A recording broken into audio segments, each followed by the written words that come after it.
Wala raw nakikitang pag-aaklas mula sa Militar and Defense Department sa gitna ng impeachment ni Vice President Sara Duterte. May unang balita si Chino Gaston. Sabi ng Sandatahang Lakas ng Pilipinas, mananatili itong non-partisan o walang pinapanigan. We remain to be on track with our own mandate. That is yung pagprotekta ng, of course, the people and the sovereignty of the state. Wala tayong nakikitang danger. Wala siya, no? In fact, we don't even conduct loyalty checks because there is no basis for one. Si Defense Secretary Gilberto Teodoro Jr.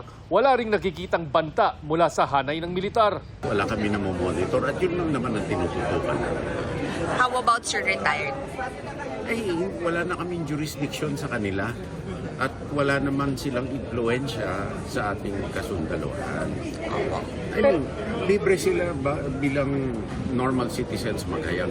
Ang United People's Initiative, kung saan may mga miyembrong retired uniformed personnel naniniwalang hindi rin kikilos ang militar dahil sa impeachment.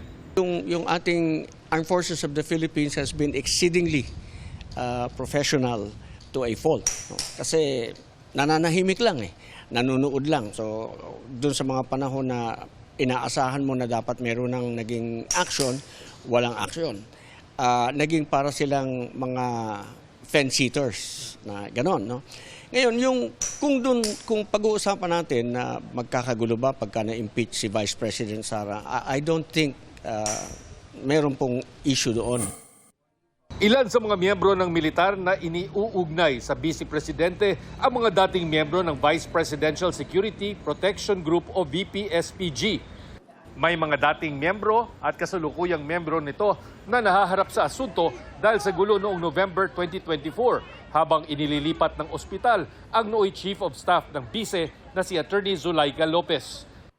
Nakausap ng GMA News ang isang dating miyembro ng VPSPG na nasa active service pa sa pamamagitan ng text message. Nakiusap siyang huwag ilahad ang kanyang pangalan. Aniya, hindi makatarungan at sadyang mapanganib na paratangan ng pamumulitika at destabilisasyon ang mga sundalong itinalagang magbantay sa isang opisyal ng gobyerno. Ginampanan lang aniya ng mga dating miyembro ng VPSPG ang kanilang tungkulin batay sa mga kautosang naaayon sa batas at protokol. Ang paninilbihan sa protective unit ay hindi daw dapat ituring na katumbas ng personal na pagkiling. Ito ang unang balita. Chino Gaston, GMA News.